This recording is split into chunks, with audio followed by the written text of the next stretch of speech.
Morning. Thank you so much, Lawrence Chamber and others, the sponsors, Black Hills, for putting this on. I will be very brief. Um, uh, I too am very much happy to be going back to the Kansas legislature this year. I once again will be the ranking minority member in the Senate Assessment, Taxation, as well as Commerce committees.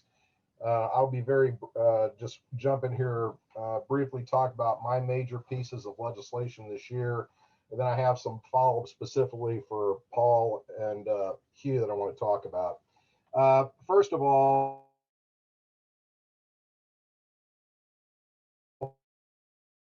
my concern, which is incredibly unresponsive to its citizens, this year I will be introducing a citizens ballot initiative where citizens can directly petition to put both basically enact statutes and constitutional amendments to Kansas law. The record or lack thereof speaks for itself. The inability to pass Medicaid expansion, the inability of the legislature to recognize citizens' cries for true, meaningful property tax relief. We need to do something better. And so this will be a way that I hope to work with our citizens to make the legislature more responsive to its needs. I will be once again reintroducing as a committee bill the Golden Years Homestead Property Tax Freeze Program. Once again, this was the #1 issue for my constituents in Northeast Kansas. We all know Northeast is a great growing economic area, which is wonderful. And obviously we hand out tax abatements to commercial interests to help fuel that economic growth. And the problem is that we're shifting the tax burden unfairly onto our fixed income seniors and disabled veterans. And so I'll be reintroducing that legislation again this year. Once again, we'll be promoting medical cannabis legalization. Also, I appreciate the comments earlier, I believe, by the school district. I'm very much concerned about mental health issues throughout this state. Once again, we'll be reintroducing the Christy L. Bennett Mental Health Parity Act. Despite what we have written in the statute, we do not have mental health parity in this state.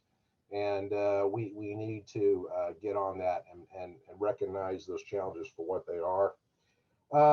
Very briefly, want to follow up on a couple things. And Paul Davis, Hugh Carter, here's where I need your help. First, we talk about COVID. I really would like your guys' input on basically our frontline workers. I'm concerned once again, we don't have final resolution regarding the Supreme Court in the 6th edition on AMA impairment guidelines.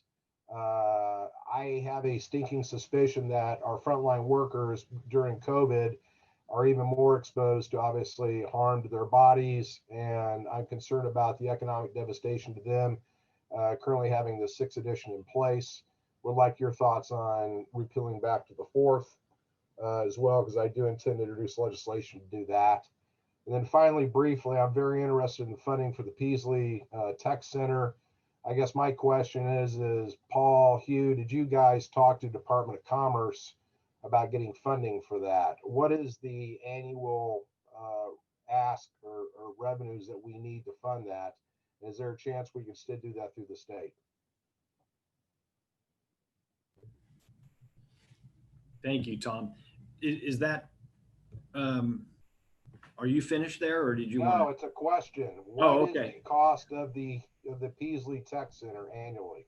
If you wouldn't mind, I'd love to follow up with you on that and your earlier question related to workforce. Okay, we'll take that offline. That's fine. Today. Anyway, Okay. Please reach out to me if you have any questions, particularly on commerce or tax.